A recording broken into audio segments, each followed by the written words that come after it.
Oi pessoal, aqui é Marcelo Serrano, esse é mais um episódio do podcast Talviews. Antes de começar, deixo o convite para as nossas outras plataformas. A gente tem criado conteúdos diários aí para o Instagram. Os relatórios aqui do Research da área macro estão disponíveis no Telegram e você pode acompanhar essa edição do podcast em vídeo também no YouTube. Então, reforço sempre esse convite. Hoje a gente fala sobre um dos setores mais representativos da Bolsa. A ideia é entender perspectivas e oportunidades para investidores que olham ações de bancos. A gente vai entender como o setor caminhou nesse início de ano, turbulento para os mercados. E a ideia é tentar fazer também um raio-x do setor de bancos, comentando algumas teses aí com mais profundidade. E para nos ajudar com esses temas, a gente conta com a participação do Pedro Leduc, que é analista de bancos e serviços financeiros aqui no Research do Itaú BBA. Leduc, tudo bem? Bom, Marcelo, prazer estar aqui com vocês. Prazer é nosso, acho que faz quase um ano que a gente não fala de bancos aqui no Itaú Views, vai ser legal para fazer esse raio-x aí detalhado. Para a gente começar, queria recapitular um pouco como foi a Bolsa esse ano, né? A gente terminou 2024 com o Ibovespa na casa de 120 mil pontos, agora em abril a gente vê o índice aí na casa de 130 mil pontos, mesmo com um ano bem turbulento e agitado, principalmente no campo internacional. Queria perguntar como foi a performance dos bancos, a contribuição do setor de bancos para esse resultado bom do Ibovespa no ano e também o que a gente pode já projetar nesse momento aí pré-earning seasons. Legal, muito bom. Então, a gente termina 2024 com uma visão para o mercado em geral, não só o setor de bancos, que era bastante negativa para o ano que entraria, né? Ao se desdobrarem os fatos, foi se mostrando menos negativo, começou-se uma percepção de risco Brasil menor no início desse ano, e até a atividade econômica vem surpreendendo, nossos economistas inclusive visando para cima. Acho que isso tudo levou a Bolsa a performar melhor, né? A gente já virou o ano com exceto pessimismo, e bancos fez parte dessa alta de Bolsa no início do ano. Você tem grandes bancos ali crescendo 15%, 20% no ano, Bradesco, Banco do Brasil, e aí você tem o Itaú, eu não cubro, mas está lá o fato, sobe um pouco mais que isso, e você tem os que mais sobem no nosso setor, os players de mercado de capital, BTG, B3, XP, sobem todos mais de 30% no ano. Então realmente o mercado, o setor financeiro se movimentou esse ano, de uma base de pessimismo alto, e teve quem levou o setor para cima realmente foram os players mais sensíveis a ciclos econômicos, foi bem curioso. Bacana, falando um pouco da parte macro, a gente vê uma Selic elevada que impacta crédito, machuca um pouco as empresas aí que estão mais endividadas. Como que esse patamar de juros, aí começando a falar agora de variáveis, impactou o setor? Você acha que atrapalhou muito, beneficiou alguns? Certo, onde estamos no ciclo de crédito, né? Principalmente desde a última vez que a gente falou, olha, o ciclo de crédito ele tá bom, mas em algum momento em 2025 ele vai piorar. Pois bem, já estamos aqui no mês 5, né, de 2025 e ele ainda não piorou. Então acho que teve uma surpresa agradável na dinâmica de crédito. Aí, quando eu digo dinâmica, eu quero dizer o volume seguiu muito forte. Até o último dado do Bacen subia volume de crédito à pessoa física no Brasil mais de 10% ao ano. A inadimplência está estável desde o fechamento do ano. Então não teve sinais na prática ainda de uma desaceleração econômica atrapalhar ciclo de crédito, ou o aperto monetário está atrapalhando dinamismo de crédito.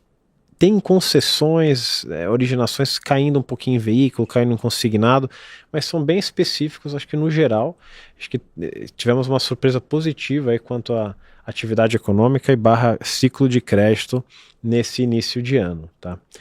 Agora, os indicadores que apontam para uma deterioração, eles ainda estão vivos. A despesa de juros das famílias está subindo mais rápido do que a renda das famílias. Isso vai fazer 2, 3 meses, Marcelo, que os juros na ponta começou a aparecer para o crédito que a gente toma no empréstimo pessoal, no veículo, todos subiram. E estamos com 10, 12% a mais de volume de crédito tomado. E a nossa renda não está subindo tudo isso. Então a gente ainda acredita que teremos uma acomodação do ciclo de crédito, mas está parecendo muito mais um pouso suave agora do que anteriormente esperado. Então deixa a gente até que relativamente confortável estar investido no setor. Perfeito. A gente falou de crédito, que é uma das principais atividades aí desse segmento, mas falando um pouco de mercado de capitais, a gente viu com essa Selic alta, a renda fixa chama muito a atenção do investidor, a gente viu bancos muito ativos aí em emissões, securitização.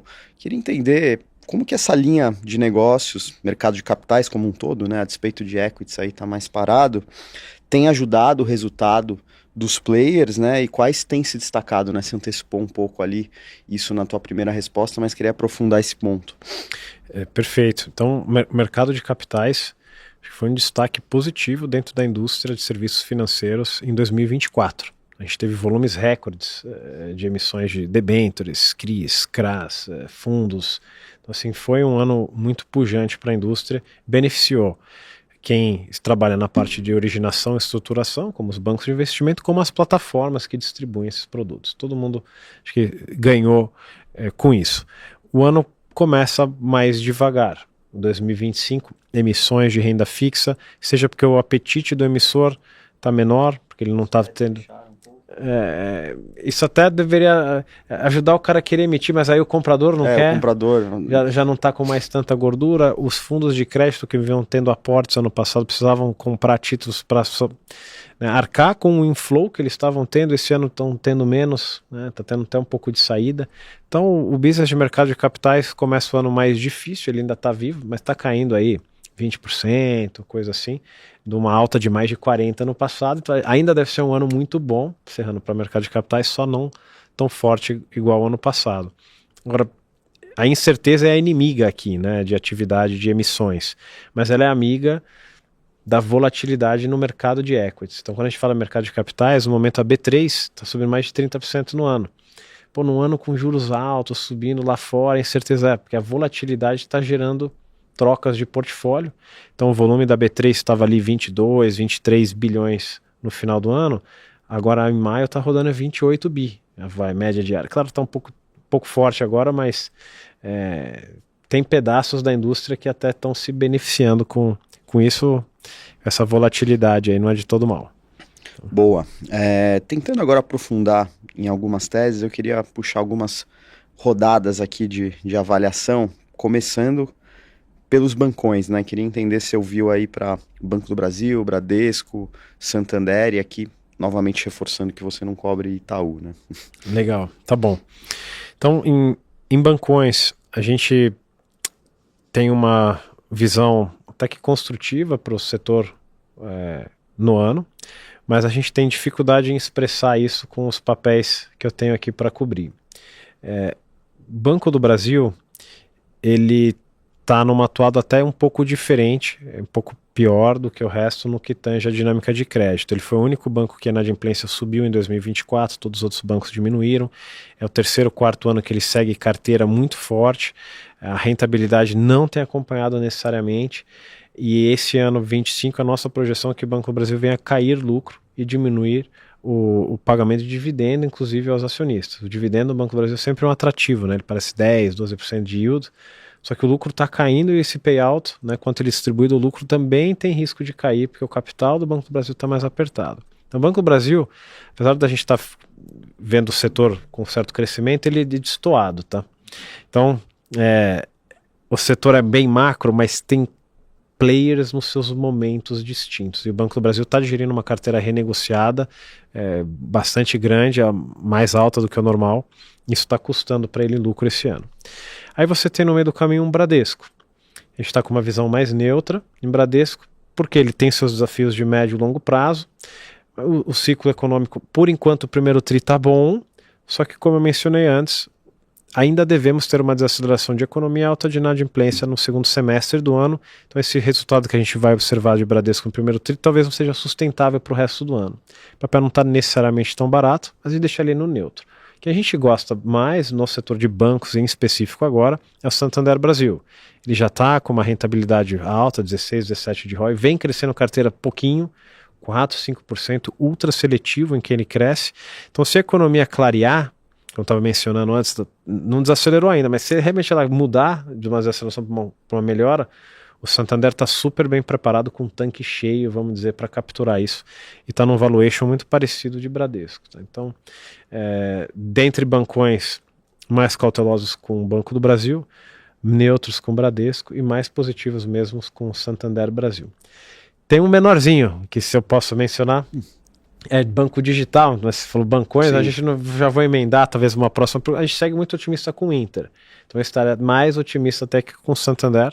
O Inter vem fazendo a sua lição de casa, tanto na concessão como em custos, super, né, favorecido pela essa temática do consignado privado, que está acontecendo as we speak aqui.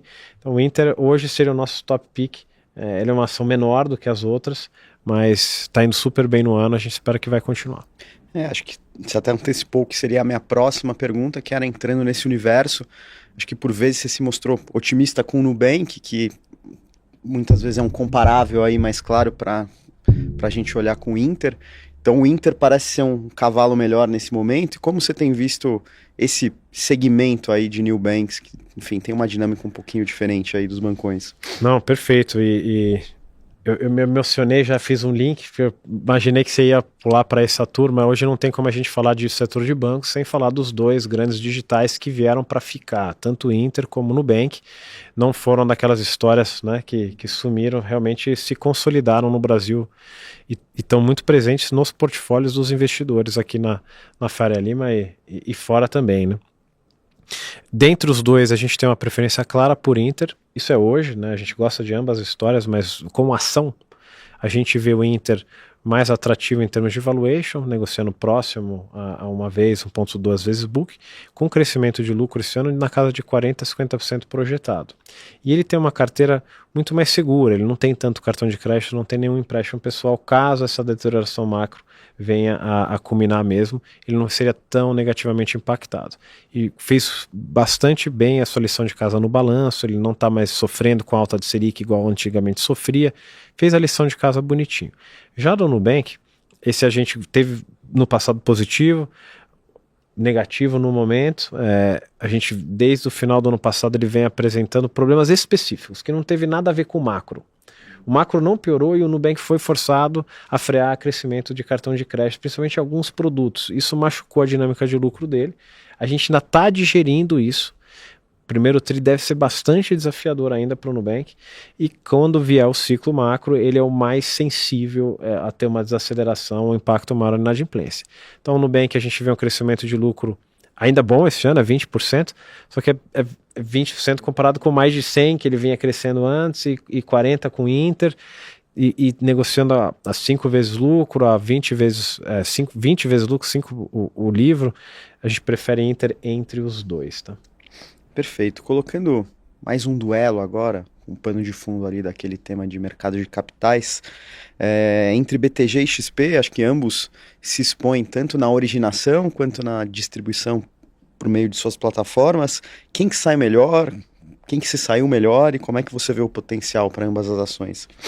Certo. Hoje, dentro do mercado de capitais, a gente tem 3 recomendações de compra: BTG, XP e B3. Então você vê que é o nosso subsetor mais favorito e você vê que está funcionando, né? O que está mais subindo no ano. Porque acho que realmente a próxima página de Brasil é a economia desacelerar um pouco. Ao desacelerar, ela infringe um pouco de dor no balanço dos bancos, via crédito mais devagar, só que a curva longa achata e aí os mercados de capitais vivem antes, né? E aí essas ações andam antes. Por que eu estou mais posicionado aqui? Dentre elas, a nossa preferência segue BTG, acima das outras duas. Porque o BTG ele é um pouco mais diversificado, então ele vai ter sua exposição a dívida, a equities, a wealth management, assets, mas também corporate lending. Em todos ele vem ganhando bastante market share, numa execução bastante consistente. Então a gente, com conforto, projeta para um ano desse que não é óbvio, 15% a 20% de crescimento de lucro no BTG. Já numa XP, a gente está ali mais para 10% a 15% de crescimento de lucro. Então um pouco abaixo de BTG, e ambas estão negociando no mesmo múltiplo, 9 vezes earnings, 8 vezes lucro, mais ou menos. Sendo que a XP ela tem menos chance de se autoajudar, se eu posso dizer dessa forma, em crescer lucro. Ela já é dominante no segmento dela de varejo, pessoa física na bolsa. e em investimentos renda fixa também, enquanto o BTG tem um share muito menor e vai ganhando muito espaço no institucional, que a XP ainda não conquistou. Então o BTG, como a gente não está claro ainda se a bolsa e os mercados vão melhorar, nesse primeiro momento ele é muito mais adequado, inclusive está mais atrativo no valuation e projeção de lucro. B3 também gostamos, mas essa realmente, a autoajuda não ocorre de maneira alguma, né? Ela é o mercado, mas é uma ação muito limpa, vamos dizer assim, é um case fácil de você entender, não tem risco de crédito, não tem competição. Hoje, né, igual Sim. tem um escritório de agente ou entre bancões, o investidor estrangeiro ele tende a gostar bastante de B3, hoje negociando a 12, 13 vezes lucro, está um pouco mais alto que os 10 vezes lucro que estava no início do ano, mas no passado já teve a 18, 20 vezes, então teria uma simetria ainda muito positiva em B3 também, tá, Serrano? Perfeito, para a gente terminar essa rodada, você falou bastante de B3, mas em serviços financeiros tem algum outro destaque importante ou alguma tendência que é legal a gente comentar? Perfeito. Então, dentro do serviço financeiro, ou seja, não bancos, gostamos realmente desse pedaço de mercado de capitais, BTG entre eles, né? Fora isso, temos adquirências e seguradoras. Ambos setores importantes também no nosso dia a dia e na bolsa, né? Dentre seguradoras, hoje a gente está restrito em falar de caixa, então vou deixar lá... Teve conflitos do banco, uma oferta pública que já ocorreu, mas a gente ainda não pode opinar sobre. Então, gostamos menos de Banco do Brasil Seguridade do que no passado. BB Seguridade, a seguradora muito boa, sólida, só que vem tendo queda na emissão de prêmios, então vendendo cada vez menos seguros, e os resultados ajudados muito mais pelo efeito da Selic no resultado financeiro, e alguma coisa de sinistralidade que está ajudando. Ano passado foi muito mais alto. Então o crescimento de lucro da BB Seguridade esse ano é de menor qualidade, se eu posso dizer assim, e para 2026, quando a Selic cai, fica muito mais desafiador. Ainda se você não vender o seguro em 25, em 26 o que te ajuda não ajuda mais, a gente deve ter lucros bastante achatados ali. Então seguro, apesar de ter um dividend yield bom, 10% também, eu prefiro buscar esse dividend yield em banco, porque o banco está crescendo o lucro. Então você vai ter um dividend yield desse parecido até numa B3, 9% e crescendo o lucro. Tá? Adquirentes está no momento mais positivo da indústria, Stone e PagSeguro do que parecia ser o final do ano, mas também a gente acredita que a competição aqui é muito ferrenha, a economia uma vez desacelerando, ela vai aparecer e hoje as ações estão precificando um momento operacional bom por muito tempo, de novo, e esse setor geralmente é mais desafiador. Tá? Perfeito. Acho que para a gente fechar, você foi soltando vários spoilers ao longo das respostas, mas se a gente tivesse que concluir com as 3 top picks, a gente ficaria com as 3 de mercado de capitais, coloca algum dos bancos, qual que seria seu top 3 e por quê? Legal. Eu iria com um de cada aqui, tá? Então eu iria com um BTG, iria com o Inter, então estaria no mercado de capitais, estaria com um digital rápido, né, vamos dizer assim, ação Nasdaq, e teria Santander Brasil para expressar um view em bancões, que o ciclo de crédito está sendo até um pouco melhor do que o esperado, ainda vai piorar, mas Santander muito bem preparado para navegar e sair isso do outro lado. Então BTG, Inter e Santander Brasil. Boa, acho que a gente conseguiu cumprir bem a pauta de hoje. Queria, antes de concluir, agradecer novamente a participação do Leduc aqui com a gente. Valeu! Obrigado a todos, Serrano, um prazer.